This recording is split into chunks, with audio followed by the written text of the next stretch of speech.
mas não para se converter, mas não para criar vergonha na cara e mudar de vida, mas não para ser crente de verdade, ser abençoado. Eles estão lendo Bíblia, irmão, para procurar algo contra Daniel. E eu aqui já quero liberar uma palavra profética para terminar essa saudação. Essa igreja aqui é abençoada, irmão. Nunca aceite alguém com roupa de cristão, mas com espírito babilônico, usar a lei de Deus para atacar a igreja e perseguir crente. Nunca aceite, porque lei de Deus não é para perseguir crente, lei de Deus não é para ficar piadinha no culto, amados, atacando crente, lei de Deus não é para ficar desafiando crente. Lei de Deus é usada para algumas coisas. Primeiro, para fazer um pecador aceitar Jesus.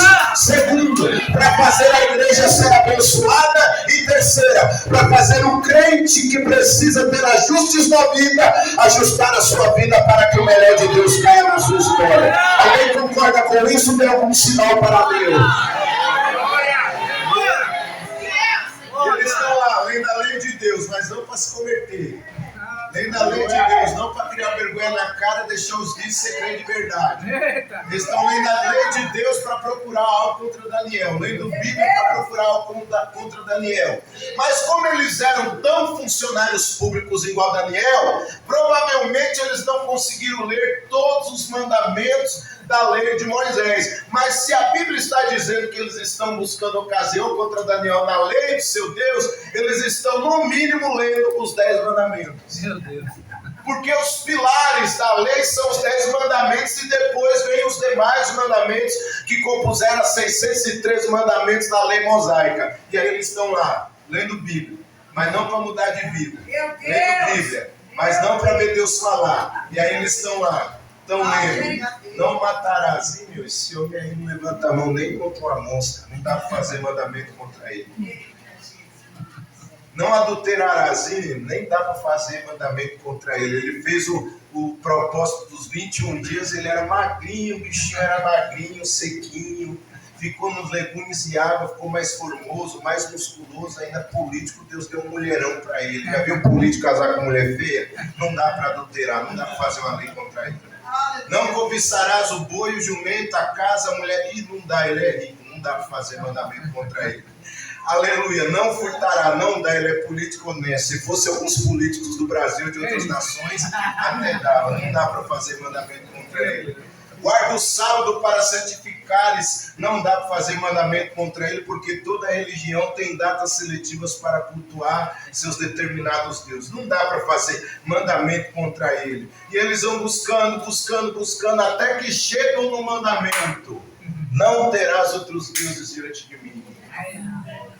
E eles falam, aí neste mandamento achamos o ponto fraco de Daniel. Para eles era um ponto fraco. E que bom que o ponto fraco de todo crente fosse Deus. Porque, irmão, na linguagem nossa, da língua portuguesa, ponto fraco na linguagem usual da nossa língua é o quê? É aquilo que desarma a pessoa. É aquilo que faz a pessoa ser dependente. É aquilo que faz a pessoa ter como centro e prioridade na sua vida. Por que o ponto fraco do drogado é a droga? Porque a droga para ele é um momento que ele sai do mundo, amados, de desespero, entra numa falsa realidade ilusória de satisfação. Porque o ponto fraco do pornográfico é o mau uso das redes sociais. Porque muitas das vezes ele está escravizado pela natureza carnal, ou então por ele ser uma pessoa tão infeliz, porque ninguém dá um voto de confiança para ele ou para ela ter um namoro, um noivado e um casamento, ele busca fugir da prisão, da solidão e acaba se tornando escravo da sua natureza carnal. Porque o ponto fraco do estelionatário é a fraude. Porque ele não quer ter disposição para trabalhar e ele quer, através de manipulações de documentos e papéis de dinheiro, ter uma vida fácil e abastada. Então todo ser humano, ele tem algum ponto de dependência, e aquilo que ele depende é o norte dele para poder viver. E se Deus fosse o ponto fraco do crente, seria maravilhoso. Porque Jesus disse, sem mim nada podeis fazer. lado e diga para ela, diga assim: e aí, meu irmão? Vai se entregar para Deus ou vai resistir a Ele? Diga para ele isso. Diga para ele isso. Aleluia. Oh, glória a Deus. Deus é o nosso ponto de dependência. Glória. Quer que eu te prove que Deus é o ponto fraco do crente? Glória. Já viu quando o crente está na prova e ele diz assim: vou lá para aquele culto que eu nem quero ir, é porque eu tenho carne. Vou lá para aquele culto porque senão eu vou ficar no meu pé. A prova está tão grande, mas eu não vou fazer nada. E aí ele vai lá todo provado. Vai lá, não quer nem levantar a mão, não quer nem adorar. Mas assim como Deus, amados, conhece a vida de cada um, Deus sabe tocar no nosso ponto fraco dentro de nós para a gente se render a Ele. E aí do nada, alguém que nem quer vir para o culto, do nada o culto vai rolando, aí do nada ele já levanta uma mão aqui. Aí do nada ele já vai dando glória a Deus acolá. Aí aquele que falou que não ia dar lugar de jeito nenhum, do nada começa a chorar quando Deus está falando no louvor. Aí do nada Deus usa o pastor Marcos, é aquele que queria desviar, cruzar o braço, nem queria estar na igreja, do nada está levantando a mão, está chorando, está recebendo a resposta de Deus, está abraçando a bênção de Deus, está sendo renovado.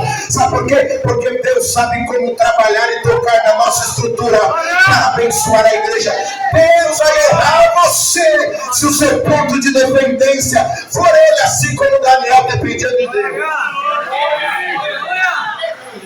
E por que Deus tem que ser o ponto fraco da igreja mesmo? Porque Pedro disse, lembra quando os apóstolos estavam meio soberbinhos? Lembra lá em Atos 11 que os apóstolos estavam meio soberbinhos? Os apóstolos estavam achando que quem curava era eles, quem fazia era eles que determinavam quem era batizado no Espírito Santo ou não. Aí eles foram questionar Pedro. Por que você ministrou para quem é gentil? Por que você ministrou batismo com o Espírito Santo para quem não é crente? Nós vamos querer determinar o que Deus faz. Aí Pedro contou a visão, eu nem queria estar lá. Primeiro, eu ia comer comida. E aí quando eu fui orar, eu recebi um arrebatamento de sentidos. E aí eu vi um vaso grande vindo do céu num lençol, e quando o lençol abre, aparecem todas as aves, répteis e quadrúpedes e toda sorte de animais imundos na lei judaica. E aí a voz do céu falou comigo, levanta, mata e come. E eu falei, como posso eu comer algo imundo, sendo que nunca pus algo imundo na minha boca? Só que aí a voz do céu falou para mim, não torne imundo e comum aqueles que eu purifiquei. Sabe quem eram aquelas pessoas do vaso? Eu e você que estamos aqui. Gentios. A visão termina, aparece o centurião. Cornélio te manda chamar. Ele não queria ir, mas aí o Espírito Santo falou, vai com eles, não temas. Pedro vai. Quando Pedro chega, está uma casa lotada, igual está aqui, lotada de crente, mas ali lotada de pecador gentil.